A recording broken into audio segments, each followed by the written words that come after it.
Welcome back to another episode of the Neurotrition Podcast, where we give you the tools to balance the brain, optimize the body, and redefine how to unlock human potential. I want you to think about what if healthcare wasn't rushed, standardized, and just focused on your symptoms, but actually built around you as the person.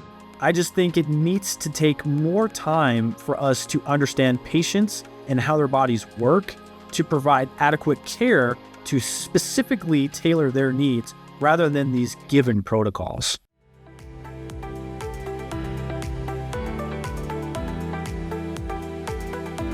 The Neurotrition Podcast is sponsored by North Florida Spinal Wellness and produced by Jumine Delmas Studios.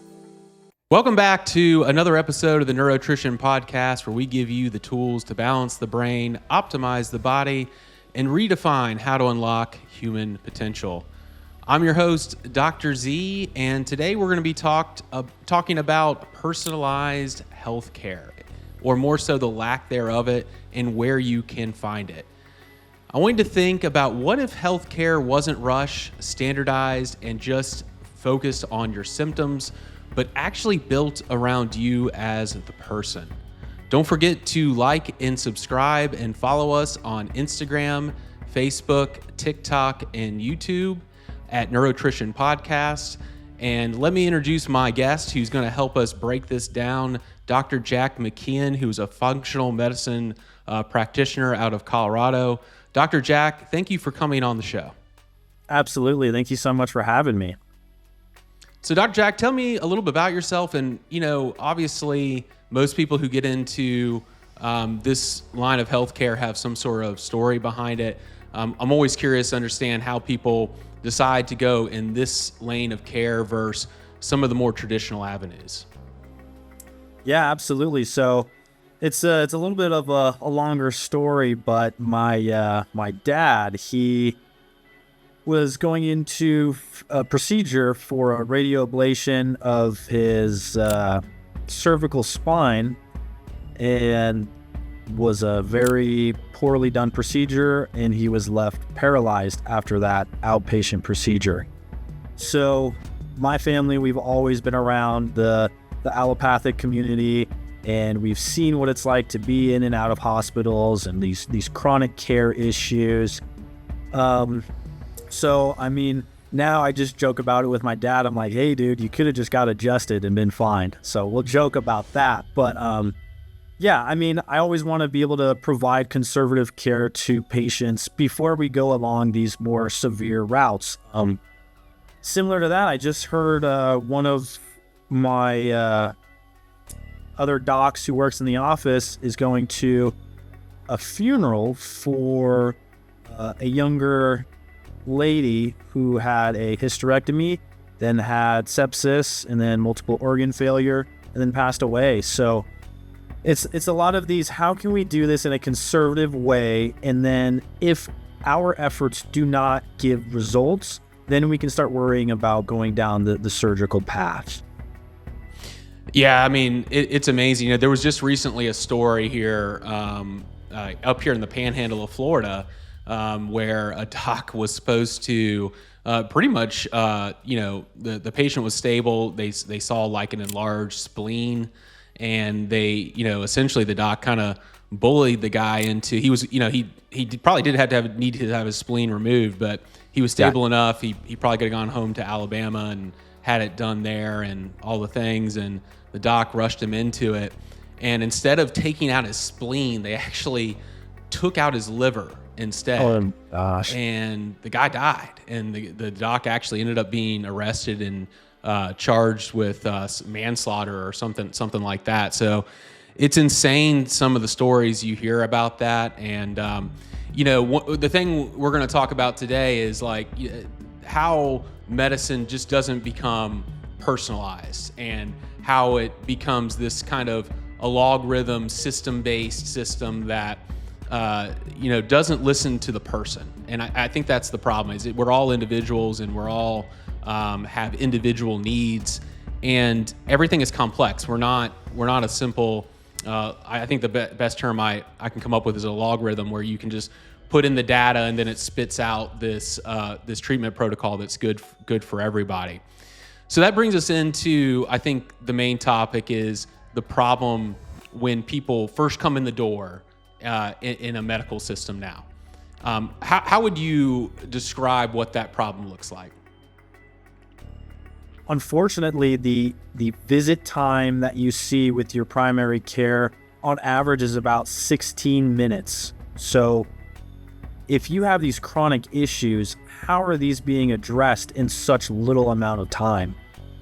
The fantastic thing that we are able to offer is we are not restricted by insurance to say, okay, you have this amount of time to allocate to a patient, and this is the protocol that you're going to use. We're only going to approve of this if you do it our way. We get to spend this adequate time with patients that they need. The 15 to 16 minute visits are not enough to go through complex issues that patients have been dealing with for 20 plus years. And it's the same thing of the algorithm of, okay, you have X symptom, you get Y treatment. If that treatment does not work, then we go to plan B in the same protocol. So just as we learn in school or even through cadaver labs where you're seeing these people who do not have anatomical exactly the same body to body. We are so different with how we are involved with our own makeup. So how can we have treatments that are exactly the same for this symptom? People are so complex. There are anatomical differences, but also physiological differences. Somebody can respond to a certain aspect of care, and then another person can have an adverse reaction to that. So I just think it needs to take more time for us to understand patients and how their bodies work to provide adequate care to specifically tailor their needs rather than these given protocols.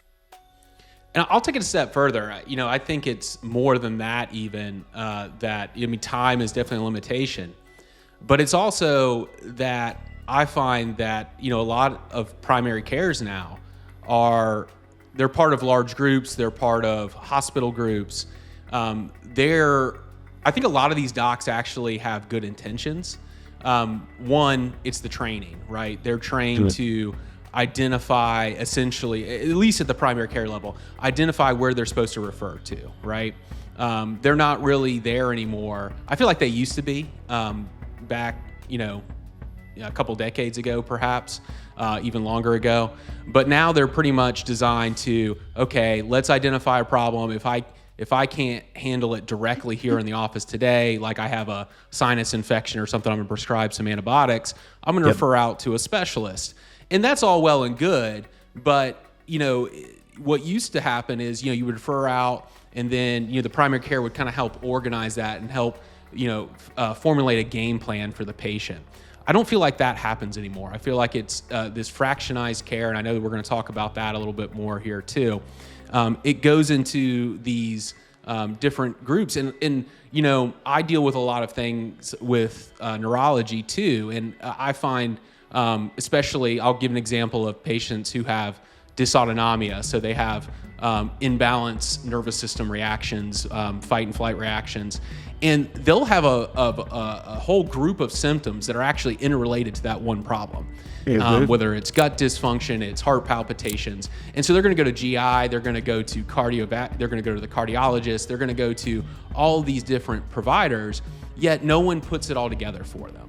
And I think that's a big problem. And I think a lot of that, to get back to my point that I was trying to drive at, is that I think a lot of that is driven by almost this corporate structure that has gotten into healthcare.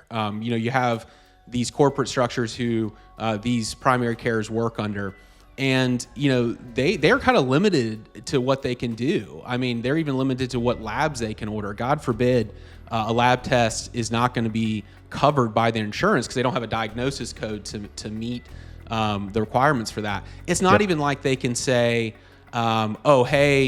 Mrs. Smith, hey, this blood test is not going to be covered by insurance, but you can pay out of pocket for it for $20, $30, whatever. They don't even give them that option. It's just okay, we're going to go through this system. And that to me is a big problem, is the patients, in a sense, aren't even given informed consent of what their options are. Absolutely. It's the same thing of, let's treat you, okay, I'm your primary care. You have a heart issue. I'm going to send you to your cardiologist. We'll try to figure out some treatment here. Oh, but a side effect of that medication is going to mess with your kidneys. So then we're going to have you go see a nephrologist for that. And it's so divided. We aren't seeing patients in a systematic view. We are allocating them to different body organ functions, but that's not what we need. We need to see a full view of, can this be causing that? Or how can we look at patients at that whole picture rather than just focusing on these minor differences? Same thing where, let's say you have a cardiovascular issue, or you have this blood pressure medication that is not making you feel good, or you're getting some swelling or whatever is going on there.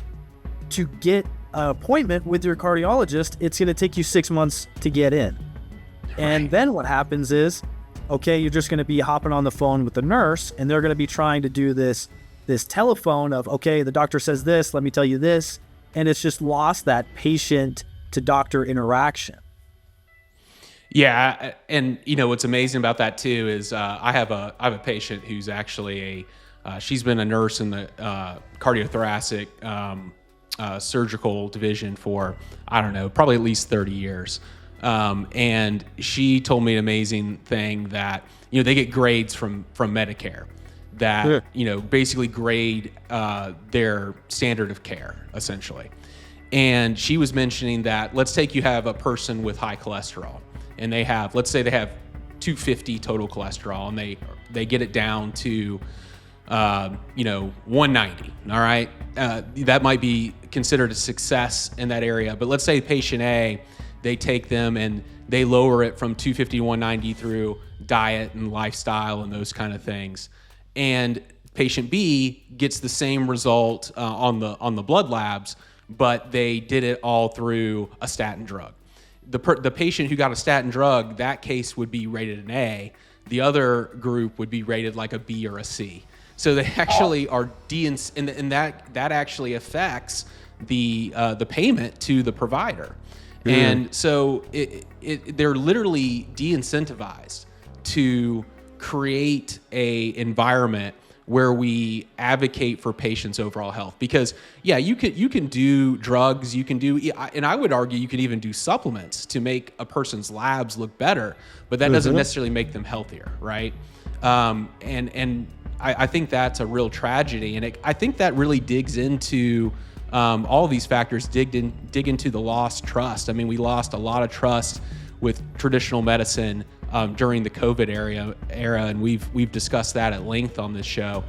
But I think that's another factor that was already brewing. That was brewing before COVID, if you ask me. And so I'd like you to really dig more into that patient-doctor relationship and how important it is. Absolutely. It's something that's been lost, like you said, over recent years. A lot of it too is patients can do a quick on their whatever health organization they're with. They can shoot them a text and be like, hey, I'm dealing with this. And then they're like, okay, script, here's this pharmaceutical. So one, it's not being investigated. So we aren't taking time to truly understand what's going on and see what we can do from a lifestyle modification. Why is that not always the first place to start with? I mean, from what you said, they're not getting incentivized, or they're not profiting off of doing it that way. So that makes sense why they're not going to push for that. But that's got to be the first thing. It's going to be the most sustainable. Same thing like you said with medications and supplements. It has to come from the patient wanting to feel better and make changes in their lifestyle factors. If that doesn't happen, you're going to be on this constant bombardment of, okay, are we getting symptomatic relief, or are we relying on this medication? Are we relying on the supplement? So it is unfortunate, but the great thing that we can do is spend that time with patients. Our initial visit is 90 minutes. We get to go from everywhere, from head to toe, what this patient is dealing with from a whole systematic view. talking about digestion, to the brain fog, to thyroid issues, how's hair, skin, and nails, how is energy levels, all of these things where it's so surprising how so many patients are so absurd. They're confused. They're like, you're spending all this time and talking about so many things. I'm not used to this. This is so abnormal for me. So that is probably the first thing that truly develops the bond between the doctor and the patient. And it's unfortunate that is the way it is, because a lot of these issues are very intimate. These are very difficult things that the patient is going through on a daily basis. They get stuck in this place where they think what they're dealing with is the norm. And they fall into this place Right. where it's difficult because the patient is used to the symptoms that they've been dealing with for so long that they don't think it's a problem anymore. And that's one of the major things where it comes to optimizing somebody's health rather than just slapping a prescription on what they're dealing with. Yeah, I mean, how many times do you have a patient come in and say, well, I'm in my 40s now, or I'm in my 50s now, and I just think this fatigue is normal, right? I just feel like this is what I'm supposed to experience, because they go get their yearly labs, and what do they run at this point? I don't know how it is out in Colorado, but I can tell you, typically what I see in my community is a primary care visit is a metabolic panel. So you're gonna look at liver enzymes and sugar levels, and you're gonna look at your CBC, so you're gonna look at your blood count. So you might rule out some anemias. You maybe get a TSH, so you get a very basic look at your thyroid, and a lipid panel, and that's essentially it. I mean, I literally had a patient who came in to me a few months ago, who I said, why didn't they check your vitamin D level? And because they always had previously. And the primary care literally told the patient that, vitamin D is a myth. There's no reason to check it. And I was floored by that. And some of that is because we have these guidelines. And I think that's something that people have to realize, is that now some doctors embrace these guidelines more than others, but there's these guidelines out there. And for those who don't know, I think it's important for people to know, there was vitamin D guidelines that changed, I don't know, last year, I think. Time is kind of molding together for me now, but that essentially what they came down to, they didn't deny the importance of vitamin D in the human body. They didn't deny that in this new guideline, but they essentially said, hey, we don't really know what the optimized level of vitamin D is or what the normal should be. So our recommendation is just not to test for it, because we don't know what that means. And it's the most insane kind of thinking that I can run across, is like, hey, and of course that comes after COVID, which, if you want to put your conspiracy hat on, where we had a huge increase of deaths in people who had lower vitamin D levels. And so the problem is that we tried to make, and we can kind of transition into this system-based care that I think is really dominating the system, right, or dominating our healthcare right now, is that we try to make these one-size-fit-all formulas for the population, which I understand the idea of that as far as like a guide for everybody, but that shouldn't be the rule, right? I mean, we should be able to, okay, this is the general idea, but we have to take each individual into consideration. Yeah, absolutely. Especially, I get pretty frustrated when I have patients who say, my thyroid's completely fine. They ran it last year and my whole thyroid is okay. And then you see it and it's a TSH. And it's like, right, there's so many underlying things that can be going on that could throw off a free T3 or a reverse T3, or never run the antibodies, no thyroglobulin or thyroid peroxidase. Same thing with the lipid panel. It's a calculation of the LDL. They're not measuring what that level is. It is some absurd calculation of crazy numerical values thrown in between, dividing this times that. It is more expensive to run a NMR lipid profile, but you get so much better results of truly seeing what those numerical values are for the LDL particle. You can see the actual size. You can see the amount. So it is really unfortunate where patients are like, my labs are completely normal. There's nothing wrong on them, but something feels off. I don't feel right. And that's because it's so baseline or so basic of what they get done. You're not going to find any of these abnormalities. And if you do, it's critical care issues. That's their main thing they're looking for, is if you have something abnormal in these basic annual labs, there's something we need to do immediately. Again, and if we would have ran a little bit more in-depth markers, we could have preventative care. So we don't get to this point where you're having major thyroid dysfunction. If we get at it at an earlier stage, then we decrease the risk of you developing chronic issues.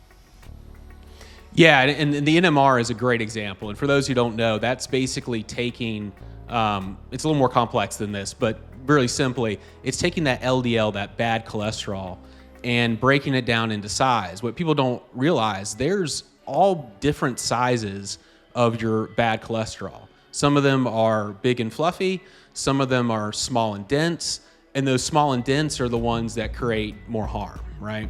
And you can have essentially, and Dr. Jack, feel free to correct me if I'm wrong on this statistic, but last time I looked at some of the research, you could essentially have somebody, like if you had two people with, let's say, 150 LDL, okay? You could have two people with the exact same 150 LDL, but depending on the size of those LDLs, the density of those LDLs, the person with the smaller density could have a 200% increase in cardiovascular risk, right? Absolutely. Yeah, it's one of those things where we focus so much on that LDL number. We need to know what the size of the LDL is. I always like to give a super basic example of, let's say you have an LDL of 100. Is that 100 pennies or is that 4 quarters? So the 4 quarters, those are cardioprotective. Those cannot slip through the endothelial layer of the intimal part of the artery. They can't deposit fat to create atherosclerotic plaquing. So if we have 100 pennies, so those smaller pieces that can slip through that endothelial layer, they can cause way more issues. But if you're just reading this off of an LDL calculation of 100, you could still be at more risk for cardiovascular disease, even though it's not as bad. Yeah, I'm just going to let you know I'm stealing that analogy from you. That's really good, actually. Yeah, just so absolutely. You know. So, I mean, I guess that's a good way to transition into how we look different. And I want to start off by, going away from protocol medicine. I think a great example to do this is one thing that a lot of people experience, and it's fatigue.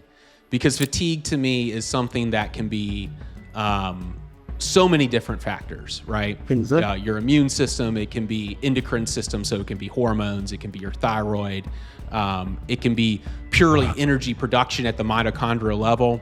I make the argument too, because I do a lot of neurology as well. I also make the argument that it can be brain-based, like the motivational systems in your brain, especially on that left hemisphere, that drives our a desire to achieve goals and different things like that. I think it's a perfect way to describe how we look at a person holistically. And I almost say that not with an H, but with a W, more looking at the whole body and how the system interacts. Maybe let's run through, if this makes sense, maybe run through an example of fatigue, as a generic patient, and what different things you look at that can tell you the story.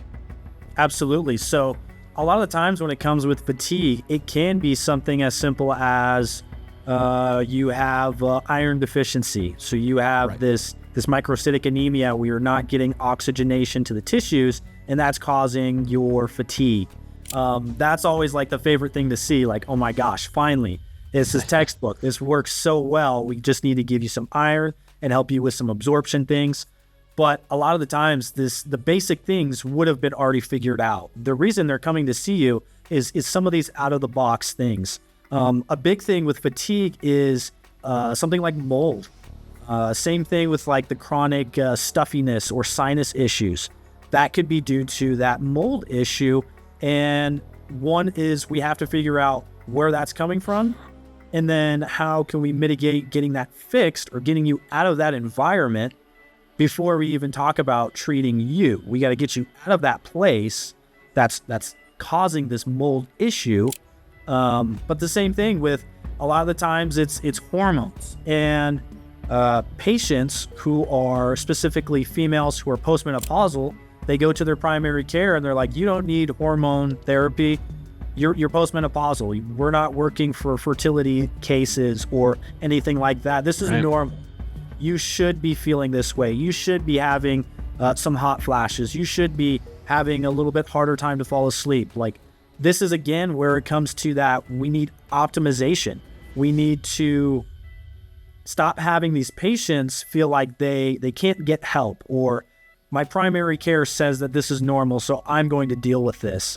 Back to the fatigue aspect, there's so many different ways that patients can have fatigue. And a lot of the times it's a similar thing of what you said, where it's just a lack of motivation. Somebody who's sitting on their couch watching TV all day, they're going to be fatigued because they're not stimulating their brain. They aren't going outside. They aren't getting some sunlight. They aren't walking. They aren't moving around. So there's so many different aspects when it comes to fatigue, especially when we're trying to figure out why you have that fatigue. Some of the mold testing, ruling out thyroid issues, doing a saliva panel to look at that free portion of all your sex hormones is so important. And it doesn't have to be this, you're over this age. You don't need to be tested for that. Yeah, and I'll take it a step further. Let's even talk about, ruling out thyroid issues. I mean, that's one of my favorite things to talk about, because so many times you'll see people on levothyroxine or Synthroid, or take your pick of whatever thyroid replacement they're on. But even endocrinologists, very, very rarely, at least in my experience, don't even look at the levels of free T3, what their cell's actually going to be utilizing. And for a lot of people, you get these people who have low TSH, and which, typically, if you, for those people who don't really know how this works, when you have low TSH, typically what theoretically should be happening is you should have higher thyroid hormones. You should be more hyperthyroid than you are low thyroid. And what a lot of people have is they really have an adrenal issue, or they have an adrenal, an HP, hypothalamus adrenal pituitary axis problem, where essentially the endocrine system and the brain aren't communicating properly, and you're not converting that T4 to T3. And so when you're not, and that goes back into how we, look at more comprehensive labs. If we're not looking at that, then we're not going to identify those people. I mean, I know I have one patient whose doctor who's regulating or prescribing her thyroid medication is obsessed with her TSH level and will totally ignore her T3 level, and she feels terrible. She absolutely feels terrible because her real problem is she's not converting that T4 to T3. And there's really not, other than the rare endocrinologist who might replace the T3, there's really no one working on those conversion issues. And those people are never going to feel better if you don't handle that. And I think that's why how we look at healthcare and how we look at every individual patient, and looking at people personalized is so important. Now, are people who have conversion issues like that a minority compared to the general population who has thyroid issues? I would say yes, but it's a lot more than the medical community gives credence to. Would you agree with that? Absolutely. I have a lot of patients who, that's kind of like my first selling point. Whenever I get my labs back, it usually shows the TSH and free T4 right off the bat. It'll be something like a TSH of like 3.55. So it's getting up there. So the body is signaling somehow like, hey, we want some more thyroid hormone, but my free T4 is completely fine. Then we go down to the next page and we see the free T3, and it's something 1.5 or 2.0, where it's at that low end where it is a conversion issue. Why are we focusing on levothyroxine or T4 levels when the patients still feel terrible? So it is unfortunate that I would assume most primary care and especially endocrinologists understand that T4 is the most abundant but less active at the cellular level. T3 is the one that is doing all the work, focusing on improving metabolism and proper hair, skin, and nail health, brain function, energy-wise. So why would that not be a standard of care to see what that level is? I don't understand that piece. Yeah, I mean, we could talk all day about how we, do or don't understand that complex, or that not complex, but that very basic thought process. That is something I don't think I will ever understand. But what I wanted to transition to next is, and we've kind of already talked about this, I guess, to some extent, but what would you say is some of the most underrated lab tests that are not traditionally run that you run on a daily basis on a patient coming to your care? And of course, that's the whole point of this conversation, is that it's always going to be personalized. I know I have some general panels that I run on most patients, but almost always there's some little nuance to what I'm going to run based off how they present, their history, all of these things. But what are the most underrated, you think, lab tests that aren't run on the typical basis? Yeah, there's a good amount of abnormal, but is normal to us, lab tests that I like to run. One is a GGT. It's such a basic, simple, cheap marker, but shows so much more of the intracellular amount of glutathione. So patients who have moderately elevated ALT and AST, and their primary care says, well, it's within normal limits. It's at like 30, 35, consistently somewhat low grade elevated, but it's within normal limits. It's fine. A GGT marker is fantastic for that. And it's a simple fix where if there is a level of GGT that is above, let's say 20, and anything higher than that, we're a little bit concerned. You can do simple things of like liposomal glutathione or N-acetylcysteine, and then both the AST and ALT markers drop, and so does that GGT. Another really good one is homocysteine. Homocysteine is so important from a cardiovascular aspect. I don't know why that isn't standardized care for throwing that with a lipid panel. Another one is that the comprehensive thyroid panel. We have to have TSH, free T4, free T3, reverse T3, and then anti-thyroglobulin and anti-thyroid peroxidase antibodies. That should just be standard of care. Because a lot of the times you can have, let's say, moderately or subclinical hypothyroidism, and it's due to the Hashimoto's thyroiditis. So we're having the antibodies be elevated, and then the patient is not at a place where their thyroid is getting to a level where their T4 has dropped significantly, where it's affecting the TSH. If we can correct the immune system, that thyroid, that's the bystander, is going to be corrected as well, and we won't have the need to have the replacement of T4 when that thyroid poops out. Couple other ones. I almost do a saliva hormone panel on every single one of my patients. Hormones are so important for so many different functions, and we get stuck in this thought process of testosterone is for men and estrogen is for women. I've seen so many cases where I have a patient who is wanting to focus on weight management things, but they have like severe brain fog and they have really bad issues with word finding. And this patient, a male patient, has very low levels of estrogen.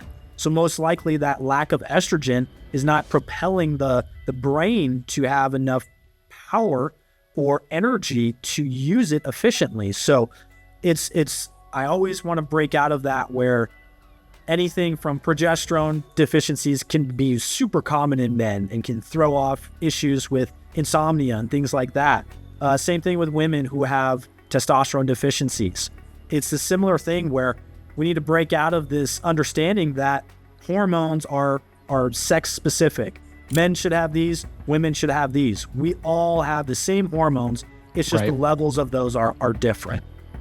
Yeah, and your point with estrogen, I mean, people don't realize, from a brain-based perspective, the amount of estrogen receptors in the brain. I mean, the amount of patients who go into perimenopause or menopause, and all of a sudden they start developing vertigo or, like you said, brain fog or different, dizziness or all kind of different symptoms. And now I make the argument that usually there is some imbalances in their vestibular system and some of those areas where the estrogen receptors are to begin with, and this worsens that imbalance. But that's a whole different podcast. But there's a lot of counter balance between all of these systems that are really important. And I echo your sentiment on testosterone, especially in women. That is something that is overlooked all the time. And it's one of my favorite recommendations for women to actually do first, especially if they're a little hesitant to do on estrogen replacement. There's a lot of people who have concern about that and for different reasons. But testosterone is going to help bump estradiol as well through the aromatase pathways. And so that's a great way, especially if I see patients with estrogen is not terrible, but the testosterone is totally in the tank. They're super stressed out. I'm going to recommend testosterone for women first, and of course it can be a great intervention on men as well. But yeah, that's a great example, and I agree. I mean, this shouldn't be something that people are having to seek out and find these specialized doctors to do this. I agree with you. This should be the standard of care.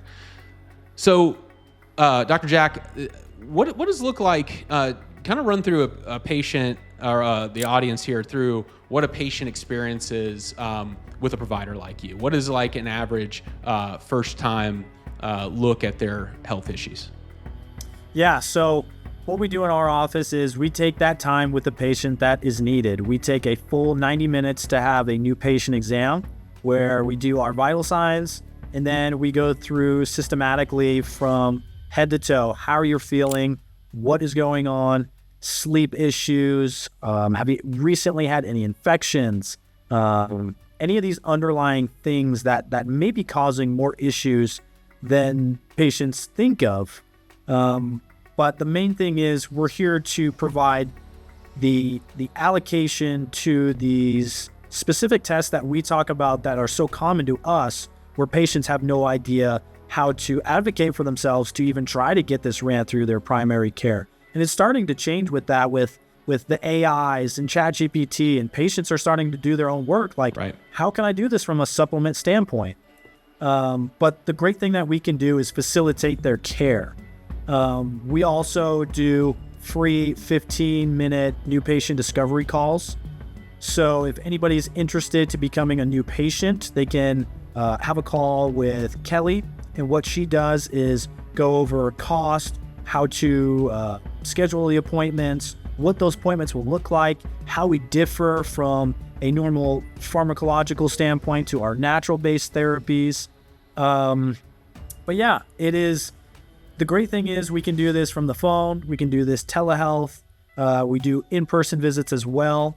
But with our clinic phone number, if they reach out to 970-532-2755, somebody will hop on the phone and they will get you to the right person you need. If you're interested in a new patient discovery call, we can have that set up.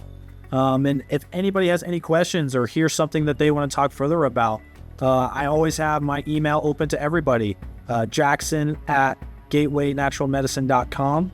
And I just want to be able to be the allocation for these patients. If they're trying to seek out these alternative ways of treating or diagnosing, that is exactly what we're here for, what we can offer. That's great. And is Gateway Natural Medicine, is that a website they can go to too? Yep. Awesome. All right, Dr. Jack, well, this is great information. I really appreciate you coming on the show. I hope everybody who listens to the show, I hope this gives you a new standard of care, of what everyone deserves. This is not something that should be, just this is how medicine should be. I think that's the message we wanted to send home today. And I hope that gives you an insight that you can challenge your current provider or start looking providers who start thinking this way. So, definitely think about reaching out to Dr. Jack in his office. Also, of course, you can look at our website at healthytallahassee.com. And, I really hope that this guy gave you some hope that you don't have to feel and you don't have to settle for what is the standard out there, unfortunately. Dr. Jack, I really appreciate you coming on the show. Absolutely. Thank you guys so much for having me. All right, that's it for this episode of the Neurotrition Podcast. Again, don't forget to like and subscribe and follow us on Instagram, Facebook, YouTube, and TikTok. And we will see you on the next episode.